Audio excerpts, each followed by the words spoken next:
Hello there, everybody. My name's Waddles. What's going on? It's about time to look at all of the features in the 1.13 Update Aquatic update and sum them up, rank them up. Today, we're going to go over what we think are the best features or our favorite features in the Update Aquatic. Now, of course, I did one of these videos before, but that was midway through the snapshots. Only like half of the features were in the game. We're looking at a final update now. Of course, remember there's so many features in this update, so these are just our opinions. Tell us what your favorite feature is down below. Now, if you haven't noticed or caught on yet, I keep saying we, our, us. That's because I'm joined by a very special guest today. Give a warm welcome to Arch, everybody. Thanks for having me in your video, Waddles. For those of you guys who do not know who I am, my name is Arch3l, also known as Arch or Angel. I'm a survival terraformer who also enjoys a little bit of redstone from time to time. My videos as of late mainly focus on two survival let's plays going on.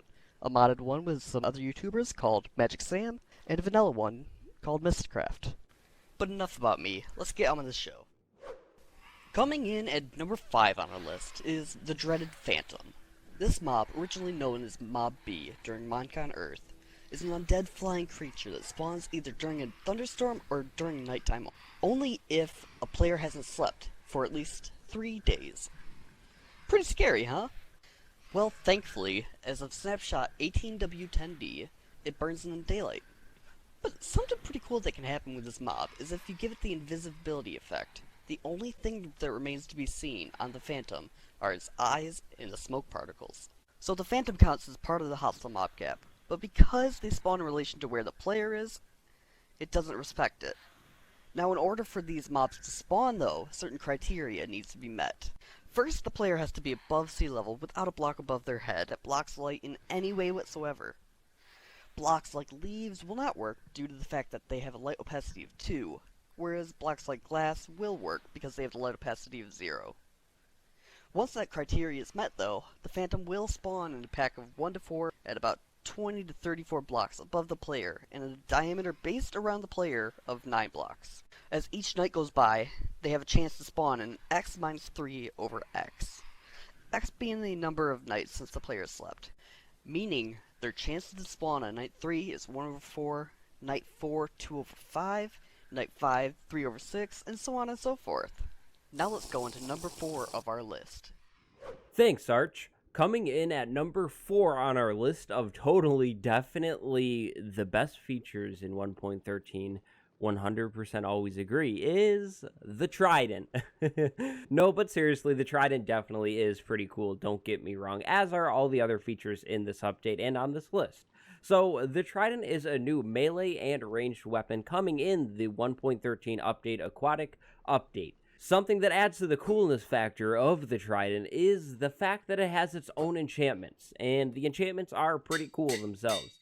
The enchantments that the Trident has are Loyalty, which returns the Trident to you always, Channeling, which makes something get hit by lightning. Whatever your Trident hits, lightning hits as well, which is pretty cool. In specific, the Channeling enchantment will be very useful for mob head farms. It's going to make getting, say, a zombie head or a skeleton head a whole lot easier because you can get a charged creeper very easily now. If you get a Loyalty Channeling enchantment, hit a creeper, then have it blow up a skeleton, easy as that. Pretty cool. So anyways, Riptide will pull you toward something that you hit. Riptide has multiple levels as well as Loyalty and as well as the final enchantment, Impaling, which is kind of like Sharpness, but for water mobs. Now you're going to get the Trident from the Drowned, which is the new water mob in the game, and then you're going to get these enchantments from an enchantment table, of course. Now you can also go ahead, if you're curious, and throw Unbreaking, Mending, and Curse of Vanishing on your Trident. That's right, you can get the Curse of Vanishing and throw it on your Trident, so that definitely is pretty cool, right? Okay, I'm joking, I'm sorry. But Tridents aren't craftable, so like I said, you have to get it from a Drowned, and they are decently strong against things like an Elder Guardian. You can kill something like, say, an Elder Guardian, for example, in about 4 hits with a good, well-rounded enchanted Trident. That's pretty good when you compare it to the 8 hits that you would typically get with the Diamond Sword, if my numbers are correct, which I believe they are. Another thing that puts the Trident up on this list is the fact that it's both melee and ranged. Gotta be honest here, I completely didn't realize that it was a melee weapon until one of you told me in the comments of one of my other videos. I was always throwing this thing, but you can go up to things and whack it with it as well, which is completely different in terms of Minecraft. Sure, you can whack things with a bow, or you could drop your sword at things, but that's just going to get you killed. Both of those things will get you killed, whereas the Trident can be thrown at things and then you can finish them off up close, or the other way around, whatever works, which is pretty cool. And I hope that Mojang is going to take this concept of the Trident being a multifunctional weapon and maybe implement that with some other weapons down the road. Not with the current ones, but with some other weapons down the road. That would be really cool to see. So the Trident is not only cool for now, but it's promising for the future, which lands it at the number 4 spot on our list. Thanks, Waddles. Coming in at number 3 on our list here is water mechanics. Now, hold on. Before you get frustrated with this one, I've got to explain for sure. The reason we decided to throw water mechanics in the middle of our top 5 favorite / cool features of 1.13 is because there is some actual pretty cool water mechanics coming in this update. Now, let me define mechanics, or expand mechanics really, because I'm not talking about only mechanics here. I'm going to talk about some visuals and just really water in general and why it's so cool now. Water mechanics is a really broad term. What we are defining water mechanics as is the bubble columns, the new swimming in water, the possible swimming through one hole in water, the putting water in a fence type of mechanic, the putting water in, say, a glass pane type of mechanic. There's tons of new capabilities with water in this new update, which is pretty cool. In terms of bubble columns, both the magma block bubble column and the soul sand bubble column, you can make a whole new type of elevator or a whole new type of trap that could trap your friends or could move a mob way higher up. And that's pretty easy and, you know, pretty cool. Don't get me started about the swimming. The swimming animation looks amazing, and now you can move a whole lot faster in water, which all of that just makes me curious about perhaps a super fast water road design utilizing the new swimming as well as the dolphin's grace swimming effect, which could make for a super efficient hyper tunnel that maybe shoots you 1,000 blocks or something pretty fast, which is cool. Because of the new water mechanics, light will spread through water a whole lot more, which just makes water be able to be light upable a whole lot easier, which is good because the drowned are going to spawn in the water, and that would be annoying to not be able to light the water up very easy because it blocks light like the old water used to do. I guess it's a little less because of a water mechanic, but because of how water works now, you can swim through a 1-block hole and make a secret base or something cool like that. Also, the visual effect of water, which is pretty cool as well. So it's because of all of these reasons, water in general, water mechanics, water visuals, water lands at the middle spot on our list. So coming in at number 2, the runner-up spot on our list of our favorite 1.13 features is, of course, the Conduit. The Conduit is just awesome in our opinion. The Conduit basically is a whole new type of beacon. Well, instead of basically, it is a whole new type of beacon, which is really exciting both in the now and in the future, which I'll get into. So in the now, the Conduit will let you breathe underwater. You can live underwater, which is amazing. You can mine things faster underwater. It'll kill things in its vicinity, and it lights up a whole lot of space. All of that is just cool and useful, especially when you're trying to live underwater. Because of the Conduit, you can actually make a whole underwater settlement, and it won't be all that hard now because you don't need to worry about air pockets. You don't need to worry about this or that. You just throw a Conduit down, and it'll give you breathing power, and you can expand the range as well as you need to. So you could maybe easily set up, say, a kelp farm, have a Conduit around it, and you don't got to worry about breathing. You just harvest everything and then go on your way.